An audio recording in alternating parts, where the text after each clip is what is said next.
As eleições desse domingo mostraram a força da democracia brasileira. Mais de 100 milhões de eleitores foram às urnas para escolher presidente, governadores e para formar o novo Congresso. Jair Bolsonaro, do PSL, e Fernando Haddad, do PT, vão se enfrentar no segundo turno na disputa presidencial. Em 3 estados e no Distrito Federal, os eleitores também voltarão às urnas para escolher os governadores. Um número recorde de partidos vai compor as bancadas na Câmara dos Deputados e no Senado Federal. Para nos ajudar a entender o novo mapa da política, o convidado deste programa é Antônio Augusto de Queiroz, diretor do Departamento Intersindical de Assessoria Parlamentar, o DIAP. Toninho, muito obrigado pela presença aqui. Eu que agradeço, Ronaldo. Bom, nós temos vários assuntos para abordar, nessa eleição que trouxe muitas novidades. Eu queria que nós começássemos discutindo um pouco a nova bancada da Câmara Federal. Hoje nós temos na Câmara Federal 25 partidos representados. A partir do ano que vem, por esta eleição, nós teremos 30 partidos, ou seja, aumentou ainda mais o número de partidos representados. A que você atribui essa fragmentação tão grande que muitos achavam que iria diminuir nessa eleição? Foi um fenômeno que pequenos partidos que contestavam o sistema político brasileiro se beneficiaram dessa crise, dessa rejeição às instituições e que as pessoas votaram de modo significativo a pelo menos permitir que alcançasse o quociente eleitoral. E ainda o fato de ter havido nesta eleição, nas próximas não haverá mais, a possibilidade de coligação nas eleições proporcionais. E isso fez com que aumentasse o número de partidos. Agora, um dado que a gente precisa considerar, porque a legislação introduziu uma chamada cláusula de barreira. Embora essa cláusula não impeça que o parlamentar eleito possa exercer o seu mandato, mas ela impede que o partido que não tenha atingido a cláusula de barreira, que precisa ter 1,5% do eleitorado nacional e pelo menos 1% em 9 estados, ou 13 deputados eleitos em 9 estados, não terá acesso ao fundo eleitoral e ao horário eleitoral gratuito. E esse parlamentar, que foi eleito por esse partido que não atingiu a cláusula, está autorizado a mudar de partido sem perda de mandato. É muito provável que alguns desses parlamentares eleitos por esses partidos migrem para um partido que lhe dê mais conforto, que lhe dê mais possibilidade de ter acesso a recursos e de ter acesso ao horário eleitoral gratuito. A nossa estimativa é que pelo menos 17 partidos dos 30 não tenham atingido o quociente eleitoral. É claro que o quociente eleitoral, desculpe, a cláusula de barreira. Cláusula de barreira, quociente eleitoral não, cláusula de barreira. Esse número ainda não está fechado, porque o TSE não disponibilizou ainda esse cálculo, mas não será muito diferente de 17. Se for, vai ser para mais, 18 ou um a menos, 16, mas não será diferente disso. E o fato é que haverá possivelmente uma mudança ou enxugamento desse número de partidos em função disso. É possível que alguns partidos façam a opção, ou os parlamentares façam a opção de continuar no partido até 6 meses antes da eleição do último ano do mandato, que é quando ele pode mudar de partido sem perda de mandato e faça essa opção. Mas ele tem essa possibilidade antes. Então é por isso que eu acho que alguns vão migrar. E nós vamos ter uma representação partidária possivelmente semelhante à que tem hoje ou até um pouco menor, de 25 para baixo. Nós temos partidos importantes que a gente já sabe que não alcançaram a cláusula de barreira, por exemplo, a Rede, que fez 5 senadores, daqui a pouco nós vamos discutir isso, e apenas um deputado não alcançando a cláusula de barreira. Exatamente, quer dizer, tem ali vários partidos que estão nesse nível. O PSOL não alcançou, o PCdoB não alcançou, o PPS não alcançou. Então, um grupo de partidos da ordem de 16 a 18, o cálculo não está fechado ainda, não atingiu o quociente, ou seja, a cláusula de barreira, ou seja, atingir uma das duas cláusulas. Ou 1,5% do eleitorado nacional distribuído em pelo menos 9 estados, ou eleição de 13 deputados distribuídos em 9 estados. Uma questão que eu queria que a gente aprofundasse. Você disse, e isso está na lei, que quem não atingiu a cláusula de barreira deixa de ter acesso ao fundo eleitoral, ou seja, dinheiro, e ao tempo de TV.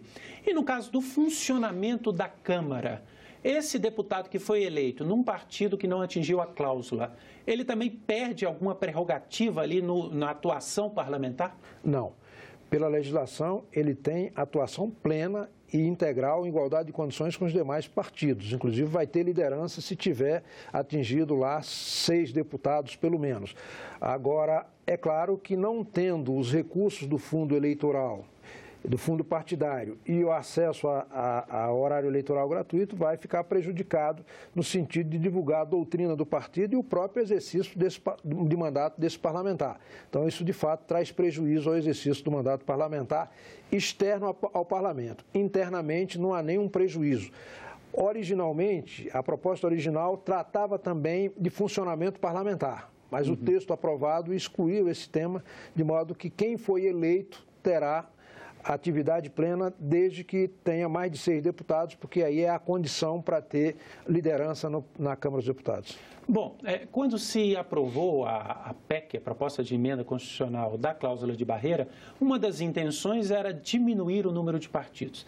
Então, na sua avaliação, você entende que já agora, nessa primeira eleição da cláusula, haverá esse rearranjo, né? Alguns dos parlamentares que foram eleitos por esses partidos devem mudar de partido e não vão perder o mandato por isso. Ou seja, esse objetivo da cláusula de barreira pode começar a ser alcançado já agora.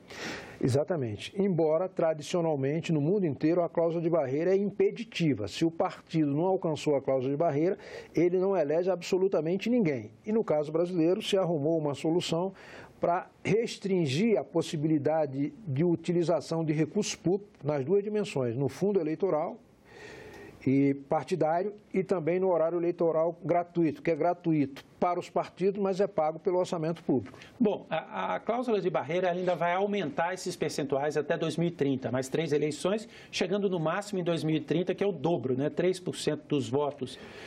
Então, a tendência que a gente já percebeu no primeiro ano da cláusula de barreira é que, de fato, ao final desse processo, haja uma diminuição significativa do número de partidos. Seguramente, especialmente porque tem um outro componente que também vai funcionar nas eleições seguintes, que é a ausência da possibilidade de coligação em eleição proporcional. Já daqui a 4 anos. Já daqui a 4 anos. Então, isso significa dizer que haverá, sim, um enxugamento do quadro partidário brasileiro, o que é saudável, porque, convenhamos, nós não temos 30 ideologias no país, né? Bom, para quem está nos assistindo entender, então, o fim das coligações é o seguinte: hoje os partidos pequenos podem se juntar entre si ou se aliar a um partido maior e o quociente eleitoral, ou seja, a votação é contada para toda essa coligação.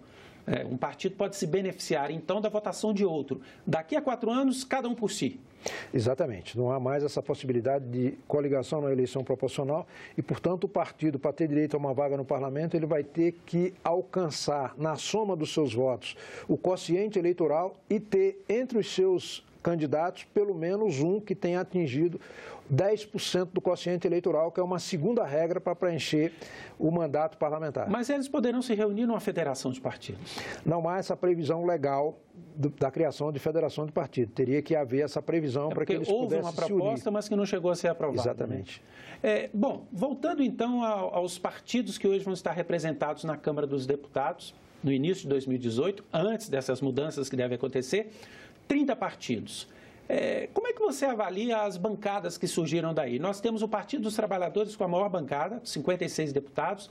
Em segundo lugar, a grande surpresa, que é o PSL, partido do candidato Jair Bolsonaro, que vai ter 52 deputados. Alguns partidos importantes tiveram uma redução de bancada, como o MDB, que caiu para 33, o PSDB, que caiu para 29.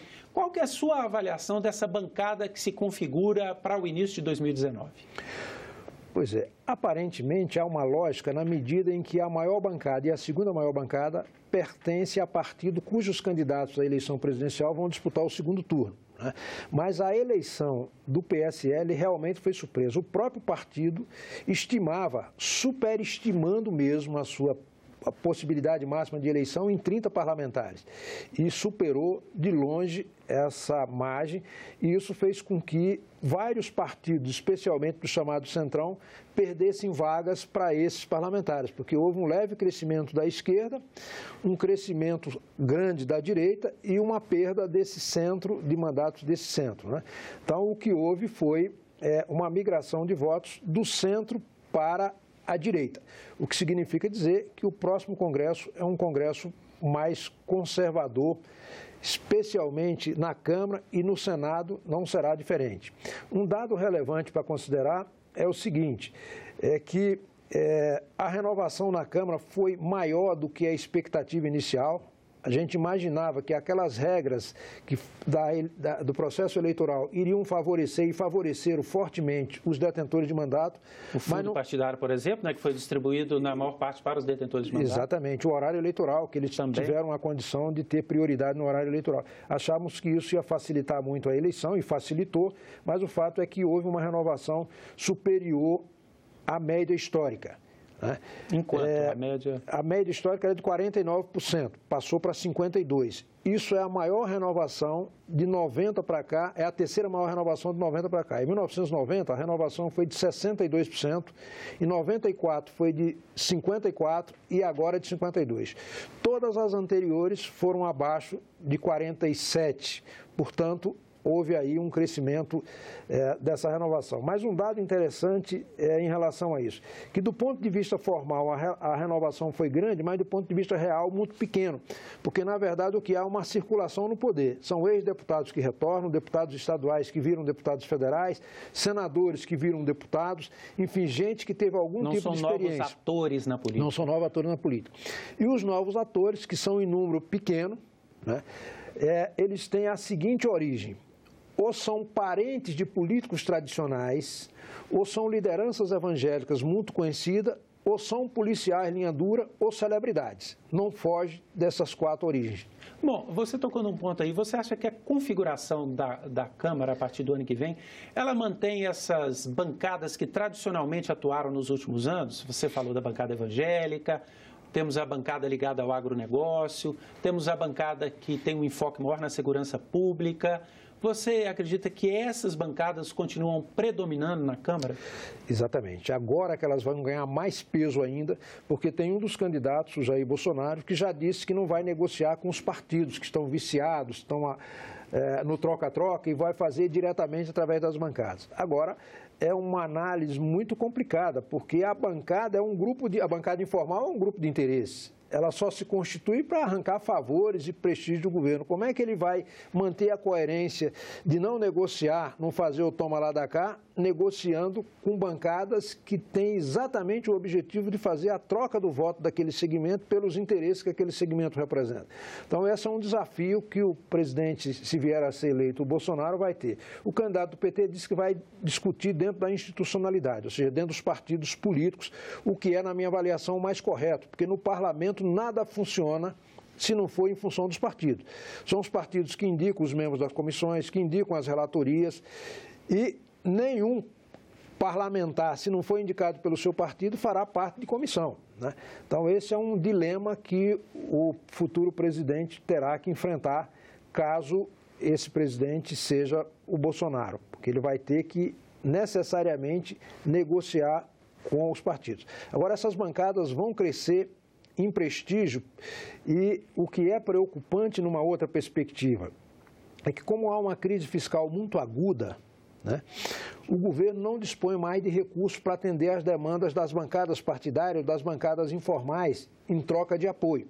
Então, ele vai passar a fazer concessões não mais em termos de política pública de caráter distributivo ou redistributivo, aquela que distribui valores, bens, programas, etc., e vai negociar em termos de concepção de mundo, comportamento, etc. Então, essas bancadas evangélicas, da segurança, vão negociar muito mudança ali em relação, por exemplo, à maioridade penal, em relação à questão do aborto, no caso dos evangélicos, e uma série de matérias que envolvem comportamento.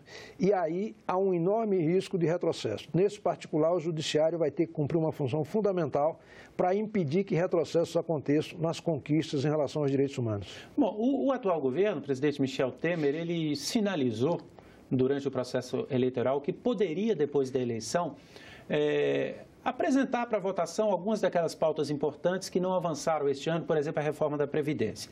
Você que vive o dia a dia do Congresso, conhece a fundo, você acha que há perspectiva, há clima, há possibilidade de que ainda esse ano algumas dessas pautas sejam levadas à votação? Pois é, depende muito do quem venha a ser eleito presidente da República. Se for o candidato do PT, chance zero. Se for Jair Bolsonaro do PSL, há enorme chance de que essa pauta ande em pelo menos uma das casas, né? Desde que ele não decida aprofundar ainda mais o ajuste incluído na reforma da Previdência. Se ele mantiver a proposta do Michel Temer, tem razoável possibilidade de que isso caminhe ainda este ano. Porque você colocou que a renovação foi recorde, né? 50%, 52%, e a pergunta que eu faço é, pautas antipopulares, como foi a reforma da Previdência antes da eleição, elas ganhariam força agora na medida que metade dos parlamentares não estarão mais aí ano que vem? Quer dizer, há essa possibilidade ou é o efeito contrário? O parlamentar que não vai ficar agora não tem interesse de votar? Pois é, eu acho que a possibilidade de que ele vote referendando uma agenda impopular é muito maior do que aqueles que ficaram no exercício do mandato. Ou seja, aquele que foi rejeitado, ele vai querer agradar o novo presidente eleito, apoiando a sua agenda para ter uma possibilidade de colocação, ainda que essa agenda possa ser impopular. Então, isso existe concretamente. Agora, como disse, depende muito do presidente. O candidato do PT, se for ele o presidente, ele não concorda com os termos dessa reforma. E reformular para aprovar esse ano, chance zero. E não vai haver também boa vontade dos partidos que deram sustentação a outras candidaturas no sentido de viabilizar isso. Já no caso do Bolsonaro, como há coincidência de agenda, provavelmente isso pode andar. Acho até que o presidente Michel Temer vai tomar uma série de medidas, caso venha a ser eleito o Bolsonaro, que antecipem a implementação da agenda do presidente eleito. Você analisou agora há pouco esse movimento que houve na Câmara do centro para a direita.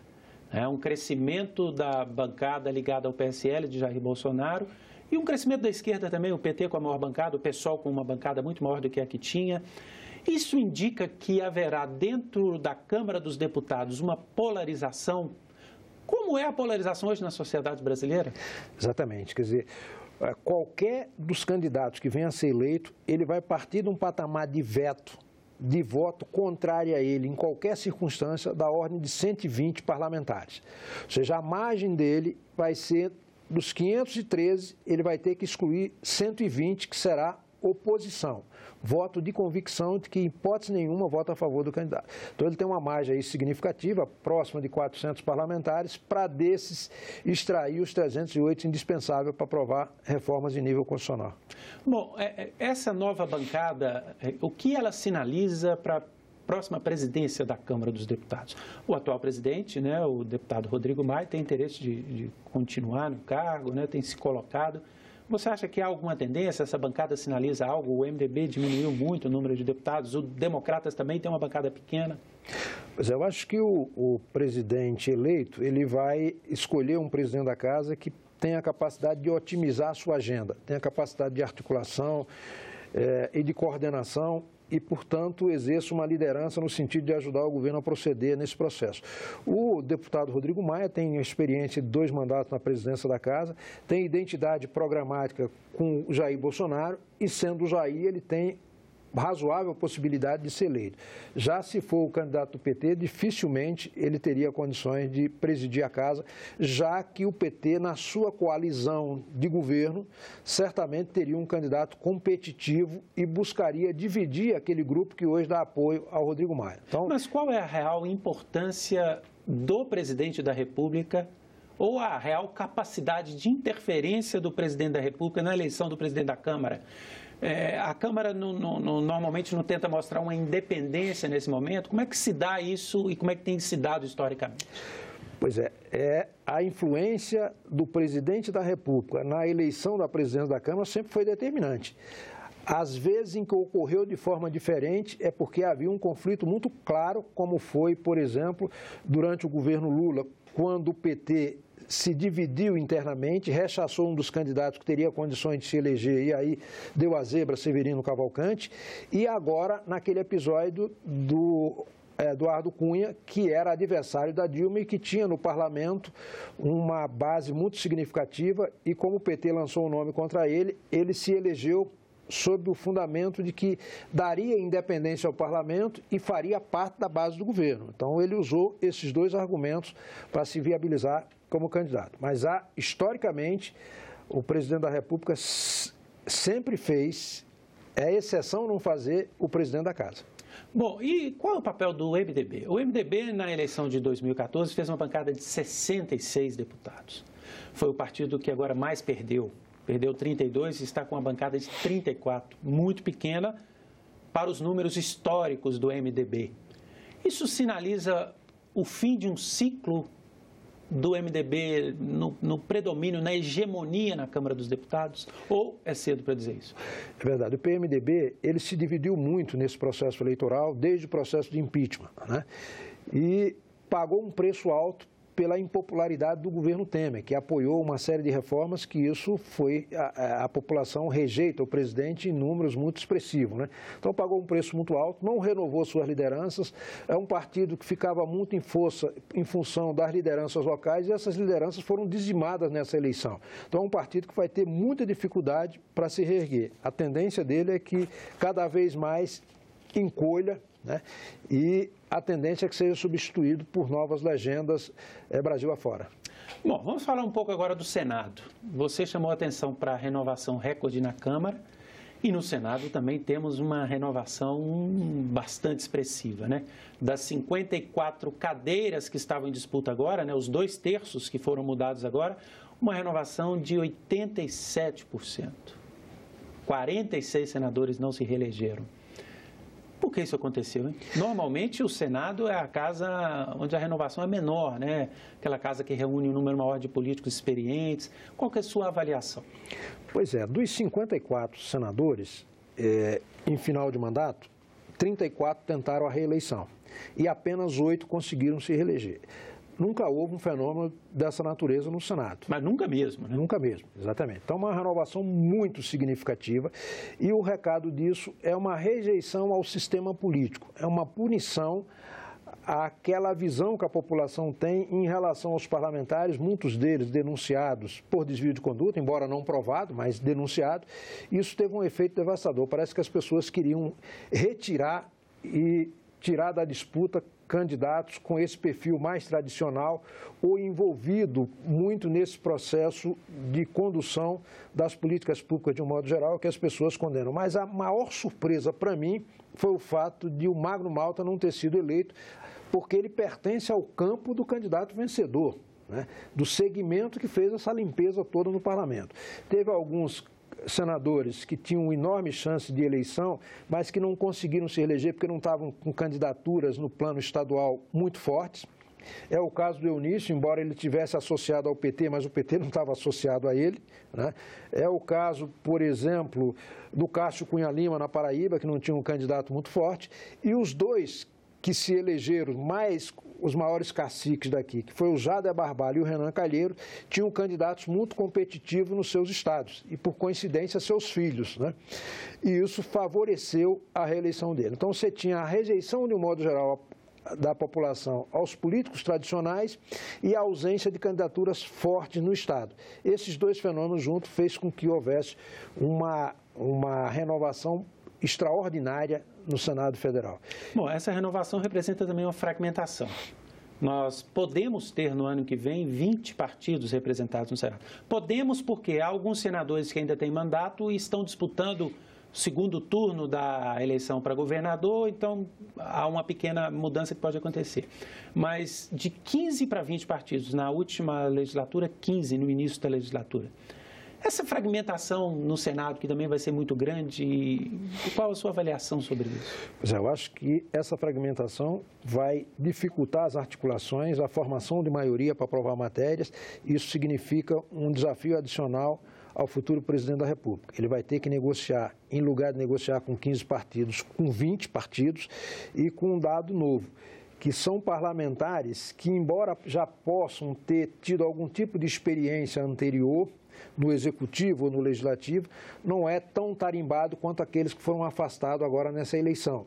Isso é um desafio adicional. O Senado vai ter dificuldade, comparativamente com a legislatura atual, de fazer aquela agenda como fez da Agenda Brasil, que foi quem deu toda a matéria-prima para aprovar um conjunto de emendas e de reformas durante o governo Michel Temer. Então, por exemplo, toda aquela agenda de melhoria do ambiente de negócio, ela foi gestada aqui na chamada Agenda Brasil, na presidência do Renan Calheiros, que ele articulou, tinha parlamentares e senadores experientes, e essa renovação... Mesmo na gestão do presidente Eunício, também houve uma segunda agenda que também andou, né? Exatamente. O tema da segurança, o Sistema Único de Segurança e outras... Exatamente, mas o pontapé inicial nasceu lá, o Eunício deu... Lá. Exatamente, o Eunício deu continuidade, é verdade. Tal. Agora, o que eu quero dizer essencialmente é que esses parlamentares experientes, com capacidade de coordenação, de articulação, de negociação e de conhecer as manhas do processo negocial de um modo geral, vai fazer muita falta na próxima legislatura. Agora, na próxima legislatura, teremos no Senado alguns nomes de fora da política, alguns nomes de pouca experiência na política ou nenhuma experiência na política. Historicamente, isso não acontecia. Historicamente, eram eleitos senadores, ex-governadores, né, deputados antigos, políticos mais velhos, mais experientes. O que isso indica? Indica algo?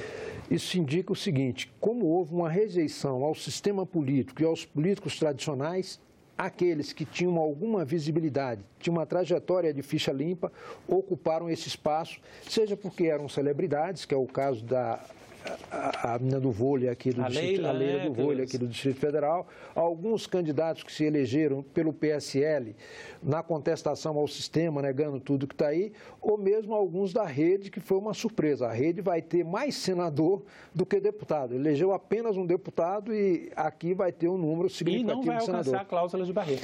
Não vai alcançar a cláusula de barreira, exatamente. Bom, esses senadores... vamos chamar de inexperientes na política, qual que é a tendência de agrupamento, se é que existe alguma? Porque temos, assim, partidos com 2 senadores, PHS, PPS, PR, PSB, que diminuiu muito a bancada, partidos com 1 senador, PRB, PROS, PRP, PSC, PTC, Solidariedade. É um grupo, assim, muito distinto, muito heterogêneo, né? Exatamente. Agora, o que é interessante é que não houve um crescimento mais pela direita do que propriamente pela esquerda. Então, o parlamento, aqui o Senado, vai ser mais conservador do que era antes e menos experiente ou mais inexperiente, o que significa dizer que se esses parlamentares que chegam agora não fizerem o dever de casa, não estudarem os ritos, os processos, o regimento, para conhecer rapidamente, eles vão ser atropelados pelos poucos caciques que restaram aqui no Senado. Então, é um desafio grande e a tendência natural é que haja um alinhamento do ponto de vista de defesa da ética na política, o que já houve, na minha avaliação, uma mudança de paradigma no país, né? Não há mais espaço para desvio de conduta, porque tem uma legislação que permite identificar rapidamente quem se desviou desse ponto de vista. Então, isso vai se consolidar e esses novos é que vão, em certa medida, liderar esse processo e vai haver também uma visão muito fiscalista desses novos parlamentares, até por força da crise fiscal. O governo vai ter que fazer ajuste e esses parlamentares vão ser solidários nesse ajuste, mas tendo o cuidado de buscar distribuir proporcionalmente à capacidade contributiva esse sacrifício, para não sobrecarregar, sobretudo, os mais vulneráveis. Só para comprovar o que você disse, né, que não houve um crescimento à esquerda, o Partido dos Trabalhadores, por exemplo, vai fazer uma bancada de 6, menos da metade do que teve. O PCdoB, que tinha uma senadora, não terá mais, né? A pergunta que eu lhe faço agora é a seguinte: durante essa campanha, nós vimos vários candidatos a presidente da República dizendo que tentariam aprovar as reformas necessárias nos 6 primeiros meses. Porque nos 6 primeiros meses, todo presidente da República tem uma maioria referendada pelas urnas para apresentar propostas de reforma. Isso vai acontecer, independentemente de quem ganha a eleição para presidente? Quer dizer, esse novo Congresso eleito, com uma renovação tão grande, com uma fragmentação tão grande, com a presença de tantos partidos, ele continuará dando esse apoio inicial ao presidente que for eleito? Pois é, depende do escopo da reforma. Se a reforma mexer com direitos objetivos, ela terá uma dificuldade muito grande. Os candidatos vão ter muita dificuldade de alcançar 308 votos na Câmara e os 49 no Senado para viabilizar a aprovação de reforma com caráter impopular. Então, vai ter que ter muita calibragem. Agora, aqueles temas que não impactem diretamente os direitos têm muito mais facilidade. Esse diagnóstico é real, de que nos primeiros 6 meses o presidente tem muito mais força para aprovar as emendas. Então, acho que a reforma tributária, que embora possa afetar o cidadão na dimensão de contribuinte, mas se ela tiver uma calibragem, é possível andar. A reforma política é possível andar. Agora, a reforma administrativa e a reforma previdenciária vai ter que ter muita calibragem, porque os parlamentares, os senadores, embora predispostos a fazer esse tipo de reforma pela necessidade do ajuste, não estão dispostos a fazer qualquer reforma. Eles querem uma reforma que dilua no tempo esse sacrifício e alongue a implementação de tal modo que não se prejudique aqueles que estão às vésperas de aposentadoria. Então, o governo vai ter que ter muita calibragem nisso, muito equilíbrio para garantir a aprovação. Porque se ele insistir em reformas muito radicais desse ponto de vista, pode ter a ingrata surpresa de ser derrotado numa votação nominal no parlamento. Toda a sua análise indica que há um chamamento para a reforma política. Quando você diz que o eleitor repudiou a política antiga, o sistema antigo, nessa renovação tão grande. Você entende que o parlamento vai compreender esse chamamento e a reforma política, uma reforma política mais profunda, né? Não essa reforma no varejo que tem sido feita ao longo dos anos, ela pode de fato acontecer no próximo ano? Eu acho que as possibilidades de que agora aconteça é muito grande, porque houve uma punição real a essa negligência do parlamento em relação a uma reforma política que aproxime o representante o representante do representado, que valorize o eleitor. O eleitor é o titular do poder. Quando ele vota em alguém, supostamente o faz com base num programa, com exigência de prestação de contas e alternância no poder. E os parlamentares, muitas vezes, fazem um programa para disputar a eleição e não para efetivamente legislar, alocar recursos públicos. Promete uma coisa e fazem outra diferente. E agora eles vão ter que fazer. Eu acho que temas como, por exemplo, voto obrigatório tende a ser fortemente questionado, candidatura avulsa vai ganhar muito peso, né? A revisão do financiamento das campanhas eleitorais, um mecanismo que puna o parlamentar que não cumpria a sua plataforma. A propaganda eleitoral gratuita, que mostrou-se muito ineficiente nessa campanha, seria questionado? Exatamente. Isso vai naquela linha de redução dos custos de campanha, possivelmente vai se destinar menos recursos, a sociedade vai destinar menos recursos para custear as campanhas eleitorais. Então, vem uma série de reformas aí que o próximo Congresso, embora possa os seus integrantes pessoalmente não querer isso, o ambiente vai exigir. A pressão vai ser muito grande e eu tenho a convicção de que até por uma questão de sobrevivência, para salvar a democracia, eles vão ter que fazer esse tipo de concessão, esse tipo de reforma. Um outro tema que sempre é levantado na reforma política, que é o voto distrital versus o voto proporcional, você também acha um tema que deve vir à baila? Eu acho que não o distrital puro, mas o distrital misto, possivelmente, tem muita chance de vir a ser aprovado, porque aí você equilibraria uma disputa em que metade das vagas seriam eleitas pelo voto majoritário e metade pelo voto proporcional e, de preferência, de lista partidária, até para reduzir essa pulverização partidária que existe. Então, é um tema que certamente vai ganhar muito peso na próxima legislatura. Alguns candidatos à presidência da República, não os dois que estão no segundo turno, apresentaram também a ideia de uma reforma que diminuísse o número de parlamentares. Esse é um tema que eu imagino que é difícil, não? Pois é, vai ser muito difícil, porque isso requer alteração na Constituição, o número de parlamentares é definido constitucionalmente. Agora que vai ter uma pressão da sociedade muito forte nessa direção, que não está mais disposta a arcar com os custos da máquina pública, especialmente no âmbito do parlamento, porque todo dia se noticia quanto custa um gabinete, quanto custa um parlamentar. Embora a democracia não tenha preço, mas é preciso racionalizar mais esses gastos, especialmente num ambiente de crise como esse. E nessa perspectiva vem uma pressão muito forte nessa direção. Pode até não fazer, mas que a pressão vai ser muito grande, vai ser. Bom, vamos sair um pouco do parlamento e fazer uma avaliação da eleição presidencial. Nós vamos ter no segundo turno Jair Bolsonaro, do PSL, contra Fernando Haddad, do PT. Bolsonaro com algo como 46% dos votos válidos, Haddad com 29%. Qual a sua avaliação dessa campanha e a perspectiva para o segundo turno?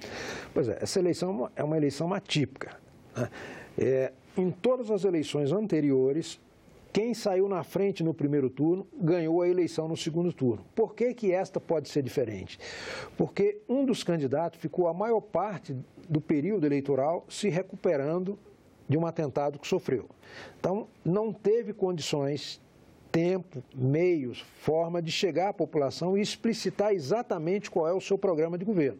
As pessoas não conhecem o programa do governo do Bolsonaro. Ele estabeleceu uma forma de comunicação que facilitava a vida do eleitor na medida em que não o levava a raciocinar. A lógica era o seguinte: apontava um problema que atinge e incomoda a todos, e em lugar de dar solução para esse problema, apontava um culpado por aquele problema. E a solução era punir esse suposto culpado. Então, não se debateu a proposta. Agora é a oportunidade desse candidato se revelar de corpo inteiro, vai ter um segundo turno em que vai ter tempo de televisão igual para os dois, e aí vai se discutir propostas. Por exemplo, o Distrito Federal é financiado pelo Fundo Constitucional do DF. São aproximadamente 15 bilhões que são destinados para o pagamento das folhas de pessoal da saúde, da educação e da segurança. Qual é a opinião dos dois candidatos a respeito desse tema? Eles vão manter o Fundo Constitucional integralmente nesse momento de crise? Se não mantiverem, eles sabem do caos que isso representa para o Distrito Federal, que precisa enormemente disso. Então, estou citando um exemplo local para a gente explicitar o quanto é importante conhecer as propostas objetivas. E para fazer justiça, nenhum dos dois candidatos apresentou em detalhes as suas propostas, né? Porque foi um primeiro turno que girou muito pouco em termos de um debate qualitativo. Né? É verdade, embora o candidato do PT tivesse sempre lembrado que ia adotar aquela pauta social do PT, de recuperar aqueles programas que estão perdendo consistência e recursos e tal, mas você tem razão, quer dizer, é preciso que os dois digam claramente o que vão fazer, e a oportunidade é agora. Esse segundo turno vai ter a função fundamental para que o eleitor possa fazer uma real manifestação de vontade. Ele, conhecendo as propostas do candidato, se identificando com ela, é legítimo que ele vote e apoie esse candidato.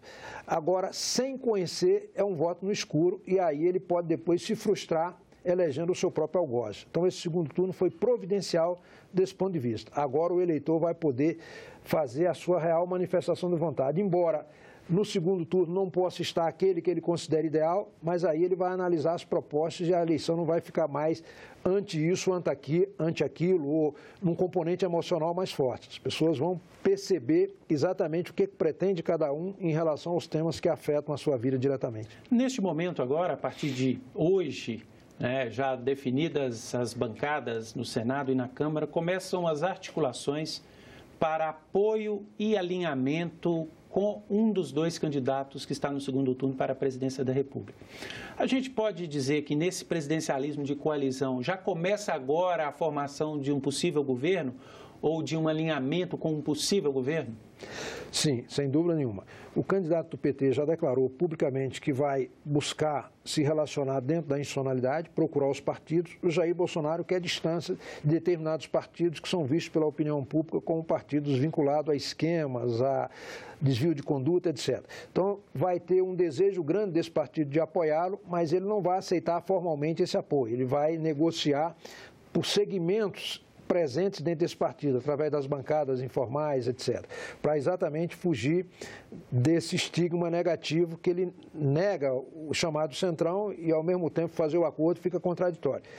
Mas já vai, no bastidor, trabalhar esse tipo de composição com vistas a garantir a eleição. Quer dizer, no caso do Bolsonaro, apoio de partido não significa mais voto. No caso do Haddad, pode significar mais votos. São estratégias diferentes. São estratégias diferentes, exatamente. No primeiro turno das eleições, ou até antes, na formação das chapas, o centrão da Câmara dos Deputados, aquele conjunto de partidos que reúnem parlamentares ali do centro, que não estão nem tão à esquerda nem tão à direita, teve um papel fundamental. Foi cortejado por vários candidatos, e aderiu em bloco à candidatura de Geraldo Alckmin do PSDB. Você acredita que há a tendência de que esse bloco continue unido numa definição de apoio ao segundo turno ou agora é outra história? Eu acho que é uma outra história. Os partidos vão se dividir nos apoios. Por exemplo, o Centrão, ele teve coligação com o PT no Nordeste inteiro, vários estados. Todos os partidos do Centrão tiveram coligação, inclusive o PMDB teve. No caso do Bolsonaro, nenhuma coligação. O Bolsonaro, na eleição proporcional, saiu com chapa pura, é por isso que elegeu uma bancada muito significativa, porque não fez com que outros partidos na coligação se aproveitassem das suas vagas. Exatamente, levou todos os seus votos. Então, são estratégias diferentes e os partidos vão certamente se dividir desse ponto de vista. E outra coisa, o Centrão foi muito disputado porque ele agregava horário eleitoral. E o entendimento de todo mundo era que o horário eleitoral ia ser determinante na eleição. E foi uma surpresa a influência das redes sociais nesse processo, que teve o condão de queimar fortemente ou trabalhar negativamente a imagem dos políticos tradicionais e, em consequência, favorecer aqueles candidatos e aqueles partidos que tinham uma visão de negação de tudo que está aí e que se apresentava como uma renovação real. Ou seja, a oferta que o Centrão tinha para o primeiro turno, que era o tempo de TV, agora já não faz tão sentido. Não faz sentido nenhum, na verdade. Bom, nós tivemos nos estados, nós vamos ter nos estados, em 13 estados e no Distrito Federal, ou seja, em 14 unidades da federação, a disputa de segundo turno na eleição para governador. Esses números estão dentro da média histórica? Como é que você avalia esses números de segundo turno? Estão dentro da média histórica, não destoaram muito das eleições anteriores. A novidade é que essa disputa antes que se dava entre o establishment, entre aqueles que já estavam na política tradicionalmente, em geral PT, PSDB, PT, Centrão, ou os partidos do Centrão disputando entre si, agora tem novidade. Tem vários estados que apareceram outsiders, né? Minas Gerais é um caso, Rio de Janeiro outro caso. Os dois casos mais emblemáticos também, mais emblemáticos, né? O Rio e Minas. Exatamente. E que isso dá uma conformação completamente diferente das eleições anteriores nessa perspectiva. Quer dizer, pessoas que nunca se ouviu falar antes e que disparam na eleição, ultrapassando 40% da intenção de voto, né? Então, isso... Mesmo no Distrito Federal também, né? Um candidato de fora que teve um crescimento muito grande, né? Exatamente. Então, a negação ao sistema político, à institucionalidade, ao tradicionalismo, teve presente nessa eleição em vários estados, né? Quer dizer, lançando o candidato que negava tudo que está aí. Aqui em Brasília teve a surpresa, e uma boa surpresa na minha avaliação, de levar o Rodrigo para o segundo turno. Isso é muito bom porque você deixa com dois candidatos que, do ponto de vista ético, são candidatos que dá certo conforto em votar. Havia outros que tinham várias denúncias que a população ficava muito desconfiada em relação a isso. Então, eu acho que aqui foi muito bom. Em São Paulo foi interessante o Márcio França para o segundo turno, porque o perfil do Dória e do Scarfe são um perfil muito parecido, quer dizer, elegendo um ou outro, exatamente, dá uma opção de escolha, exatamente. O Rio de Janeiro, idem, Minas Gerais, a mesma coisa, quer dizer, eu acho que o segundo turno foi muito positivo, tanto no plano nacional quanto nos estados, porque aí vai ter a oportunidade de conhecer a proposta daquele que representa a tradição e daquele que é novidade, né? E isso é muito bom para a população porque ela faz uma real manifestação de vontade. Ela vota conhecendo o candidato em sua integralidade, o seu perfil, a sua trajetória, quem é que o apoia e quais as propostas que ele pretende implementar e se essas propostas coincidem ou não com o interesse da população, fugindo do primeiro momento da campanha que teve um caráter puramente emocional e de negação do status quo da situação vigente. Agora, é importante destacar que essa novidade nos estados é uma novidade com características diferentes, né? Os 3 estados que nós estamos citando, por exemplo, no Rio de Janeiro, o candidato foi para o segundo turno muito ligado ao Jair Bolsonaro. Em Minas, um candidato do Partido Novo, um empresário totalmente fora da política. Em Brasília, uma novidade, mas que é do MDB. Então, confirmando aquilo que você já disse, né? A novidade nem sempre é uma novidade. Pois é, esses 2 candidatos, Minas Gerais e Rio de Janeiro, eles declararam apoio ao Bolsonaro recentemente, se beneficiaram disso sem dúvida nenhuma. No caso do Distrito Federal, é uma coisa interessante. O Ibanez é ele está financiando a campanha dele, que é o candidato a equipe que disputa dele. Pelo MDB. O MDB deu apenas a legenda e o tempo de televisão para ele. O MDB não influenciou em nada na sua campanha, tanto que os 2 candidatos da coligação dele, a Celina Leão, do PP, e o Filipelli, do PMDB, quem foi eleito foi a Celina, que não é do MDB, né? De modo que você vê que o partido não interferiu, senão ele direcionaria para que elegesse o candidato do partido e não de uma outra legenda coligada. Então, o Ibanez é um caso à parte que ele apareceu como outside, quer dizer, alguém mais experiente, com melhor capacidade de comunicação, considerado ficha limpa e que tinha uma bela estrutura de campanha que se destacou em relação aos demais, que todos tinham uma trajetória mais tradicional. Quem não tinha foi o general, que chegou a ter 7%, que é uma surpresa também aqui em Brasília. Qual que é a importância agora de os candidatos a presidente da República, que estão no segundo turno, colarem suas campanhas nessas disputas do segundo turno nos estados, e o contrário também, esses candidatos que estão disputando os governos no segundo turno se alinharem aos candidatos à presidência da República? Pois eu acho que vai haver um interesse recíproco dos candidatos em apoiar o candidato nacional, né, um candidato nacional para se vincular e dar robustez à campanha, dar espaço para a visibilidade, como dos próprios candidatos locais de ter o apoio do nacional. Então, você vai ter o interesse do nacional em relação ao local e do local em relação ao nacional. Então, muito pouca gente vai ficar sem uma vinculação com a candidatura. Talvez o Distrito Federal fique, porque os dois candidatos não se identificam nem com o Bolsonaro, nem com o PT. Agora, no plano nacional, no caso de Minas Gerais e no caso do Rio de Janeiro, São Paulo, certamente os candidatos vão se vincular, os dois candidatos, um vai se vincular ao PT e o outro ao PSL, seguramente. Bom, para a gente encerrar, houve alguns candidatos a governador que tiveram uma eleição muito forte no primeiro turno, né? Muito significativa. O governador Renan Filho, de Alagoas, o governador Rui Costa, na Bahia, o Ronaldo Caiado, em Goiás. Isso já era previsível? Quer dizer, alguns candidatos chegarem com uma força tão grande no Ceará também? Pois é. No caso do Nordeste, há uma característica interessante, que é o seguinte: a maioria dos candidatos tem um perfil mais à esquerda do espectro político, mas tinha uma aliança muito ampla com gente, inclusive, de centro-direita no interior dessa aliança.